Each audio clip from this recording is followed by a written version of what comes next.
नमस्कार, BRDS न्यूजमध्ये आपल्या सगळ्यांचं मनपूर्वक स्वागत। एक नजर आजच्या ठळक घडामोडींवर। राष्ट्रवादीचे प्रदेशाध्यक्ष जयंत पाटील आणि धनंजय मुंडेंच्या धावत्या दौऱ्यादरम्यान महेश कोटे, तौफिक शेख आणि दिलीप माने यांचा लवकरच होणार राष्ट्रवादी प्रवेश म्हणत जिल्हाध्यक्ष बळीराम काका साठेंनी केला गौप्यस्फोट।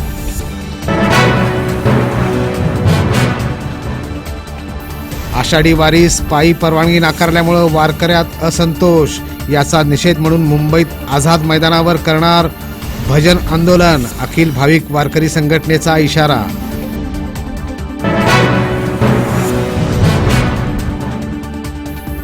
चतुर्थ श्रेणी कर्मचाऱ्यांच्या पाल्यांना अनुकंप तत्वावरील पदभरती विशेष सवलत शासनाकडून रद्द।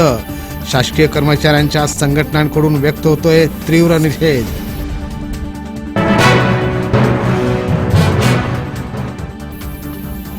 शेतकरी संघटनेच्या कुलूप तोडो आंदोलनानंतर विमा कंपन्यांनी विमा रक्कम लवकरच शेतकऱ्यांच्या खात्यात जमा करण्याचं दिलं आश्वासन। शेतकरी संघटनेच्या आंदोलनाला यश।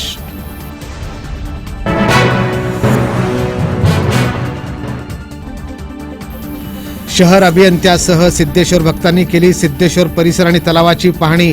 तलावात मिसळणाऱ्या घाण पाण्याचा बंदोबस्त करण्याचं संदीप कारंजे यांनी दिलं आश्वासन।